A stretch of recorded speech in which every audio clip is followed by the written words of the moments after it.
जैसा कि आपको भी देते हैं, आज 21 तारीख को जंतर मंतर पर सवर्ण समाज की तरफ से बहुत बड़ा धरना दिया जा रहा है। उसी क्रम में देश में हर जगह आज ज्ञापन दिए जा रहे हैं और उसी संदर्भ में ये ज्ञापन दिया गया।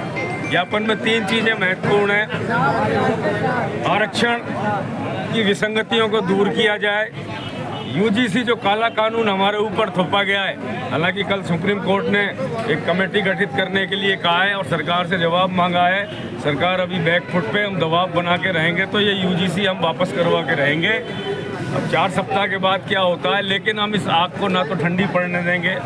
तीसरी जो ईडब्ल्यूएस का आरक्षण है, केंद्र में शर्तें अलग हैं, राज्य में शर्तें अलग हैं। राज्य में शर्तें फिर भी ठीक हैं, लेकिन केंद्र की शर्तों के मुताबिक वो ईडब्ल्यू आरक्षण का कोई महत्व नहीं है।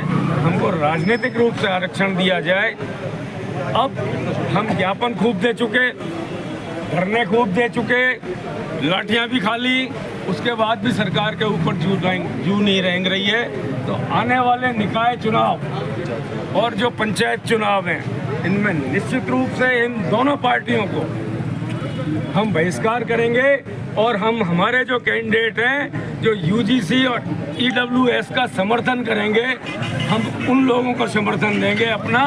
और ये जो सरकार मद में भूल गई है अपने आप को, इस यूजीसी कानून को लाने की कोई आवश्यकता नहीं, किसी ने नहीं मांगा था, लेकिन इसको बैकडोर एंट्री करवाई गई और एक सुनियोजित षड्यंत्र के तहत हमारे जो 15, 17, 18 साल के बच्चे हैं उनको शिक्षा से बाहर करने का एक तरीका निकाला गया, जिसका सवर्ण समाज पुरजोर विरोध करता है।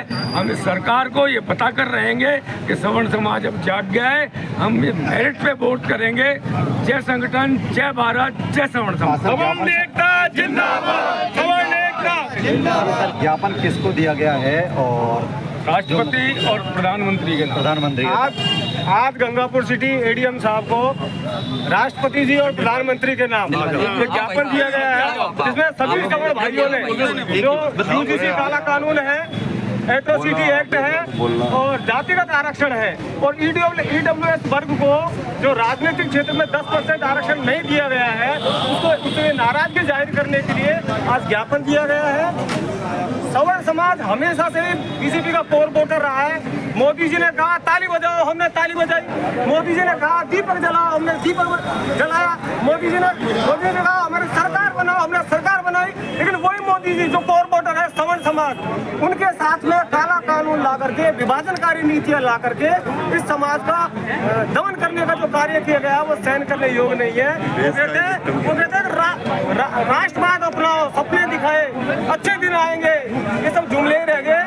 हम सरकार को चेतावनी दे रहे हैं, अब भी समय है, आप समझ जाओ और वसुधैव कुटुंबकम की भावना से काम करो तो ही अच्छा है। नहीं तो राज सत्ता में आज है, कल कोई और था, कल कोई और रहेगा। ऐसा नहीं रहो कि इसका परिणाम भुगतना पड़े, क्योंकि सवर्ण समाज आज बहुत दयनीय स्थिति में है। और कहते हैं ना, तिलक तराजू और तलवार बिफर गए तो गई सरकार। इसलिए सवर्ण समाज जाग चुका है और उसके लिए वो सड़कों पर लड़ाई लड़ रहा है। Roll back, roll back. मैं पूछना चाहूँगा कि स्वर्ण समाज से भी कई लोग ऐसे हैं जो राजनीतिक पार्टियों से टिकट मांग रहे हैं, तो उस स्थिति में स्वर्ण समाज क्या उनको सहयोग करेगा या उनका वॉकआउट करेगा? क्या रहेगा आप लोगों का? बहिष्कार करेगा। जो स्वर्ण समाज के जो लोग हैं वो राजनीतिक पार्टियों से टिकट मांग रहे हैं, उनके लिए सब लोग जान रहे हैं कि उनका सबका विरोध है और सवर्ण समाज जाग चुकी है। और उन लोगों को अपने आप को ये मानना चाहिए कि अब सवर्ण समाज उनका सहयोग करने वाला नहीं है जब तक ये यूजीसी जैसा काला कानून वापस नहीं हो सकता। अब बच्चों के हितों पे बात आ गई है, जब बच्चों के हितों पे बात आ गई है तब सवर्ण समाज झुकने वाला नहीं है। ईडब्ल्यूएस में भी इतनी विषमता है, उनको भी